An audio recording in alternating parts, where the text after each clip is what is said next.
आजाद Hindustan live, सच के साथ। खंडवा शहर में बढ़ रहा कुत्तों का आतंक। एक पागल कुत्ते ने महिला को हाथ पैर में काटा, पंजे में आए टाके।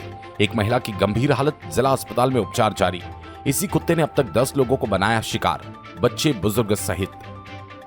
खंडवा शहर में पागल कुत्ते ने एक दिन में 10 लोगों को अपना शिकार बनाया। जिला अस्पताल में एक साथ 5 लोग घायल अवस्था में पहुंचे और कुछ देर बाद चंपानगर, रामेश्वर क्षेत्र, गुलशन नगर, अशोक नगर और बड़ा बम से महिला पुरुष बच्चे जिला अस्पताल पहुंचे और जिला अस्पताल में अपना इलाज करवाया। वहीं एक महिला की गंभीर हालत बनी हुई है, जिला अस्पताल में उपचार जारी है। 6 माह पहले छेगांव माखन क्षेत्र की एक बुजुर्ग महिला की मौत भी हो चुकी है, डॉग बाइटिंग के शिकार की वजह से। बहरहाल आवारा पागल कुत्ते की वजह से शहर के कई क्षेत्रों में दहशत का माहौल लोगों में बना हुआ है। यहां तक बढ़ रहे कुत्तों के आतंक से 72 से ज्यादा लोग सीएम हेल्पलाइन पर शिकायत कर चुके हैं। नगर निगम के जिम्मेदार अधिकारियों को जाकर शिकायत भी कर चुके हैं, लेकिन शहर के लोगों की कोई सुनवाई नहीं होने के कारण शहर में रोजाना 20 लोग डॉग बाइट का शिकार हो रहे हैं। वहीं आंकड़ों की बात की जाए तो 15 महीने में 4147 कुत्ते काटने से केस आए, यानी हर माह करीब 300 से अधिक लोग आवारा कुत्तों के शिकार बन रहे हैं। सबसे ज्यादा महिला और बच्चे हैं, बुजुर्ग डॉग बाइट के शिकार हो रहे हैं। हालांकि निगम ने शहर में एक बार फिर स्ट्रीट डॉग्स की नसबंदी के लिए सेंटर चालू कर दिया, लेकिन लक्ष्य अनुसार आवारा कुत्तों की नसबंदी नहीं करवा पा रहे। इसी कारण शहर और ग्रामीण क्षेत्रों में आवारा कुत्तों का आतंक लगातार बढ़ता ही जा रहा है। खंडवा से ललित दुबे की रिपोर्ट। देखिए, डॉग बाइट के केस पूरे प्रदेश में आ रहे हैं, लेकिन खंडवा में जो स्थिति है वो बहुत ही खतरनाक है।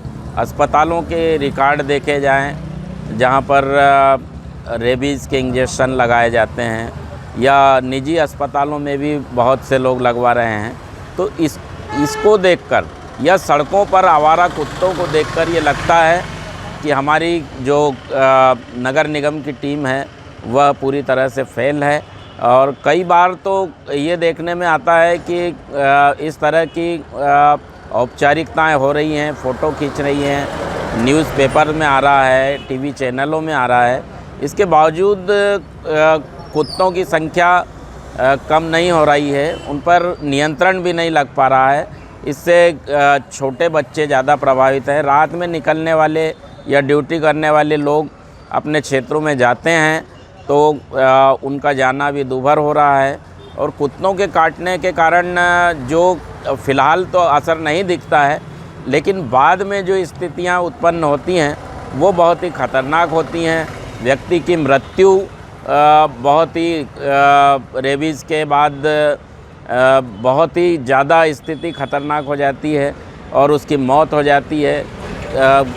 सामान्यतः देखा गया है कि कुत्तों के डॉग बाइट के जो केसेस होते हैं वो उनके ब्रीडिंग टाइम में ज़्यादा होते हैं, और ये एक नेचुरल फेनोमेना है। इसका नेचुरल तरीके की प्रक्रिया है कि जब भी कुत्ते का जो प्रजनन काल होता है उस समय में उनके डॉग बाइट के केस ज़्यादा होते हैं और हमले ज़्यादा होते हैं, और बाकी टाइम में इसके केसेस में कमी आती है। नगर निगम के स्तर पर इसकी जो शासकीय गाइडलाइन है उसके आधार पर व्यवस्था की गई है। कुत्तों को माननीय सर्वोच्च न्यायालय के निर्देशानुसार उनके स्थलों से दूर नहीं किया जाएगा, ऐसे निर्देश हैं, और साथ ही उसको नियंत्रित करने की व्यवस्थाएं की जाने के निर्देश दिए गए हैं। उस आधार पर नगर निगम खंडवा में कुत्तों के बधियाकरण केंद्र संचालित है, और उसमें लगभग जिन एरियाज़ में इस तरह की शिकायतें आती हैं कि डॉग एग्रेसिव हो रहे हैं, उनको हम बधियाकरण केंद्र में ला करके उनका नसबंदी जैसी कार्रवाइयाँ करवा करके उनको वापस उस क्षेत्रों में छोड़ते हैं।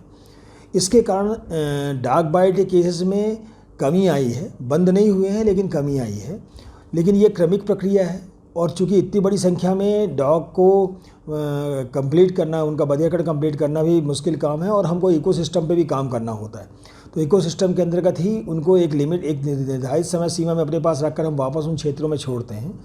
जहाँ तक जो कुत्तों के द्वारा गाड़ियों के पीछे दौड़ने की बात है, वो एक डिफरेंट चीज़ है। इनके केसेस में नॉर्मली डॉग बाइट नहीं होता है, कुत्ता काटता नहीं है। तो हमारे मामले में ये है कि बिहेवियरल के मामले में लोगों को जागरूक होने की ज़रूरत है, और कुत्तों के मामले में ये है कि विशेष रूप से ये ध्यान रखा जाए कि किसी भी स्थल पर कुत्तों की संख्या जहाँ बढ़ रही हो या मेल डॉग हो ज़्यादा, वहाँ पर उन जगहों पर उनको उनकी सूचना दें तो हम उनको बधियाकरण करके उनको उनके प्रजनन को नियंत्रित कर सकते हैं, जिससे आने वाले समय में ये स्थितियों में कमी लाई जा सके। वर्तमान में ऐसी कोई घटना, छोटी-मोटी घटनाएं छोड़ दी जाए तो इसके अलावा कोई बड़ी घटना शहर में ऐसा अभी नहीं हुई है पिछले 6 महीनों में, और हमारा प्रयास हुआ कि हम किसी भी तरीके से ना कुत्तों को हार्मफुल हो रहने के लिए और ना ही जन सामान्य के लिए दिक्कत वाला मामला हो, ऐसा प्रयास कर रहे हैं।